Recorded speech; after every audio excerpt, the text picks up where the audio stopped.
Ron, I will not agree with you that this new class of Republicans that has been elected has done that. You haven't given them the opportunity to succeed or screw up yet. I will agree with you that the last set, certainly towards the end of the 90s and as we moved into this century, they absolutely did what you're talking about. And they were elected to cut, right? That's why, well, I don't know what they thought they were elected to do. Well, the contract with America was... That's back in '94, though.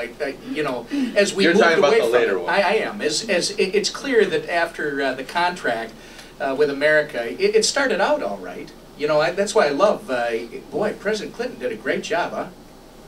Oh, yeah, that's right. Republicans were elected in '94, too.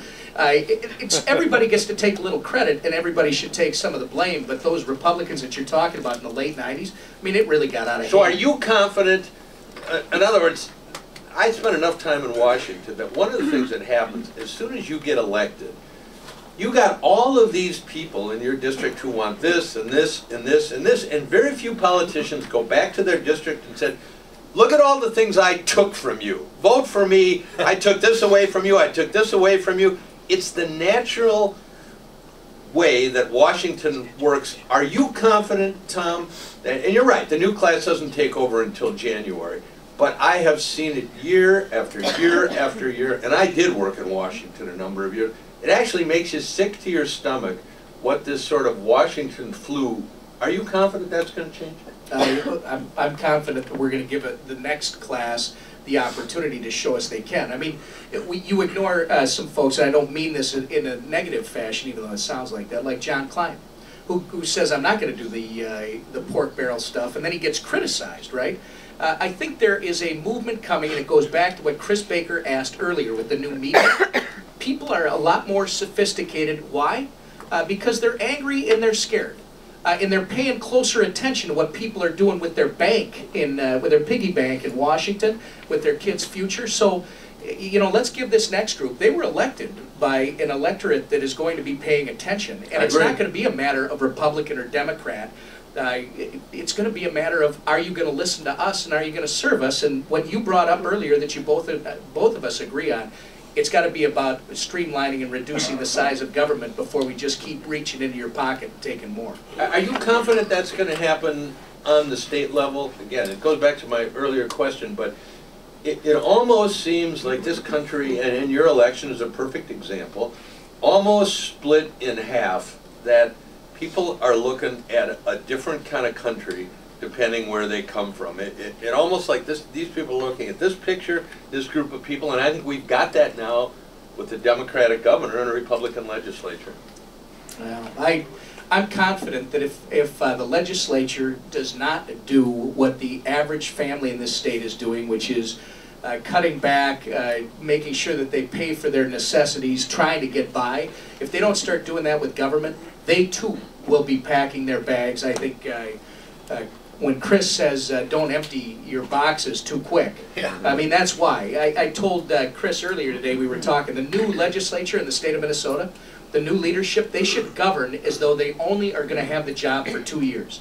They should not be governing. By the way, they might only have the job for 2 years. I'll guarantee you, if they try to be politicians, if they try to govern for the next election as opposed to governing for what the people expect them to do, they will only be. Yeah, but that would be easier, it seems to me, if you were governor. I mean, we've got a governor, again, even it seems to me, if the legislature tries to do everything that they want to do, you've got a governor that seems to see the world completely different. I don't know how this, I mean, I've never in my life seen a situation like the one that we've got coming up here, and I'm just wondering how it all plays out, because even if the legislators do what they promise to do, you got a governor that thinks that's not how you govern the state. Well, I don't think that... And he serves 4 years. Yeah, I think when it comes to the governor-elect, again, he treated us as a gentleman throughout. And I said in my comments a couple days ago, we're going to disagree on a couple of things. One place where I think he might have some promise, some hope, at least for somebody like me, is he doesn't have the background that we're talking about. You know, politics has been his hobby, his what he's done with his life. When we talk about what's going to get this state moving again, I'm confident that he's going to start listening, if he's being sincere, to those families that are struggling just to get by and are looking for a job. I'm confident that when he recognizes, as he's going to hear loud and clear, I believe, over the next 12 to 24 months in particular, you gotta spend only what you have. You can't keep spending more than you've got because but remember, we can't afford it. he's got a constituency too. In other words, the constituency he's answering to sees a very different America, I think, than the legislature, who's answering to a different constituency. Or do you think that everybody will come around to believe what you believe? No, I think I'd like you to explain more. How is his constituency different? Because the one thing that we all agree on as Americans, as Minnesotans, is we want to work. We want a job. We want to be the best I'll we can explain it in possibly 3 be. words. Tax the rich. Really? That's his constituency. Define the rich. Level the playing field. Well, he defines, I mean, I don't care.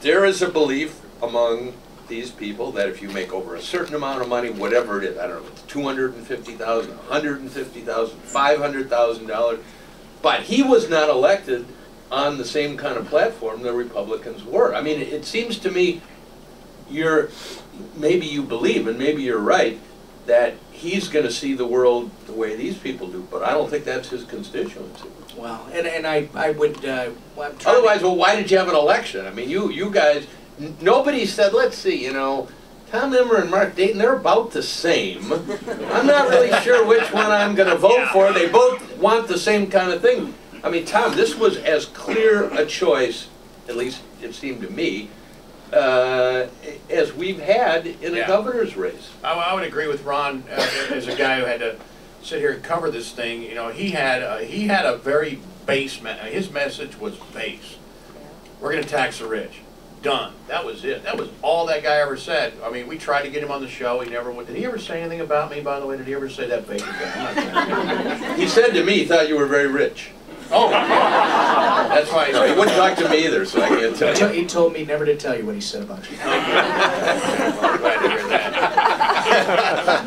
No, but I mean, it was a very basic campaign. I mean, I watched that guy's campaign, and I know that we were going to talk national, but we're back into the governor's race, and here we go again. But that's cool.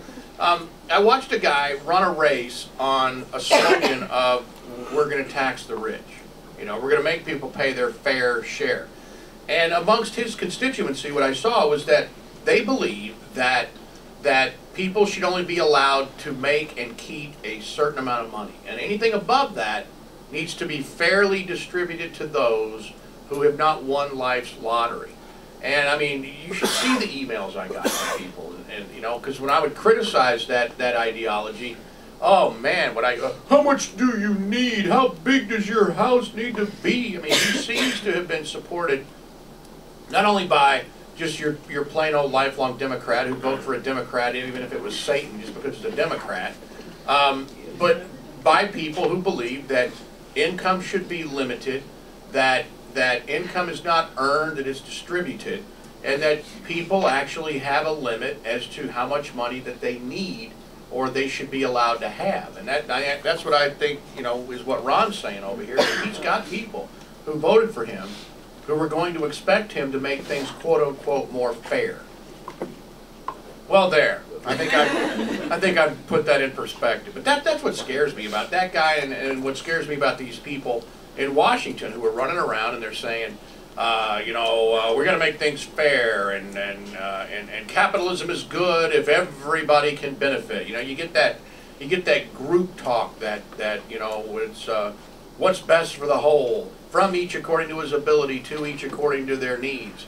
And I'll go back to my original statement. I had no idea there were that many cats in Washington, D.C. who really and truly believed that whatever I earned should basically be funneled through them first, is the way it seems to be put. Anyway, all right, well, there we go. That was invigorating. All right, it is. All right, my name is Chris Baker, along with, of course, the great Tom Emmer and Big Ron Rosenbaum here. It is the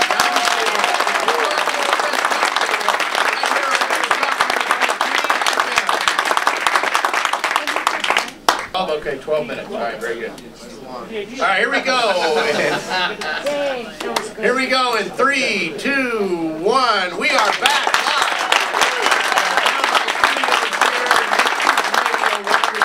live. My name is Chris Baker, and it is the Roundtable, and our special guest today on the Roundtable is the great Tom Emmer, Big Ron Rosenbaum here, and let's move into a little international action. We got a big deal going on with the WikiLeaks story.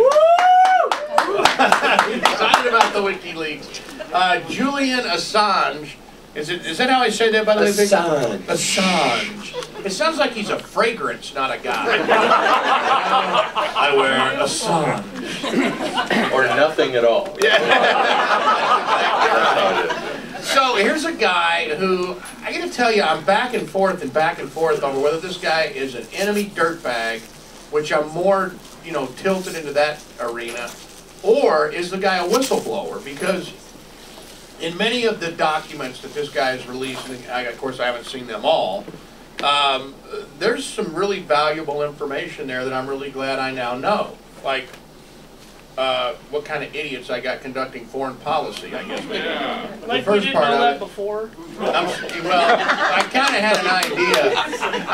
Yeah, so the question just came from the crowd. Didn't we already know that before? I had a pretty good idea. Now it's just confirmed, And here's what I worry about. Big Ron, I'll come to you first on this one. Is I worry that what this is really is a setup to clamp down on the internet, to clamp down on alternative media, and that's where we're going to see this thing going.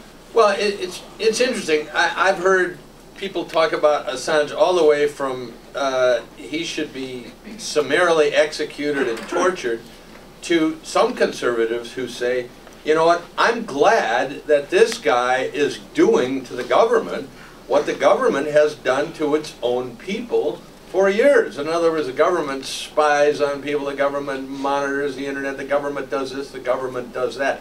Personally, my view of Assange is that he's probably a megalomaniac who has his own ego more, that's why he's doing this more than anything else. But I think that the net result of this will be less freedom for the people in the United States and less freedom on the internet and more internet spying by the government. And by the way, I want to point out, both of these guys are sitting to my left. Coincidence? I don't think so. Just pointing it out. Maybe. I mean, Tom, how do you see this thing working out? Well, I don't know why Rosenbaum's complaining. I've heard he keeps going back to the airport to go through the check line so he gets searched again. You got a problem with that? I don't understand, some of this freedom issue you seem to enjoy. It's funny, I was at the airport with him recently, and he goes, oh, that's George over there, he's good. By the way, he is. Yeah. Well, once you get out of Stone's closet, anywhere you go, it's up. But I'm sure you've heard some conservatives say the same thing. I don't know why you're identifying conservatives. My question is this: how did he get the documents? Right? Well, I think we know how he got them. Well, did he steal them? He didn't steal them, but he got them from somebody who did. There is a crime. You were a lawyer. You know there is a crime, possession of stolen property. Okay. That you know. Well, guy comes over to your house and said, Tom, I stole these Harleys, but you didn't steal them. Now they're yours. I think you're going to say, you know what? I got them with good title now. I guess my question is, if they were so valuable, how were they available to be stolen in the first place, and how does he end up that's with the them? million-dollar question. How some private sitting in Iraq with playing on a computer can get diplomatic cable traffic from all over the world? I totally agree. That's... I better talk to my kids. I saw your kids with a couple briefcases full of documents. It was your briefcase. I'm out of work. You tell them to grab anything that's loose. I understand.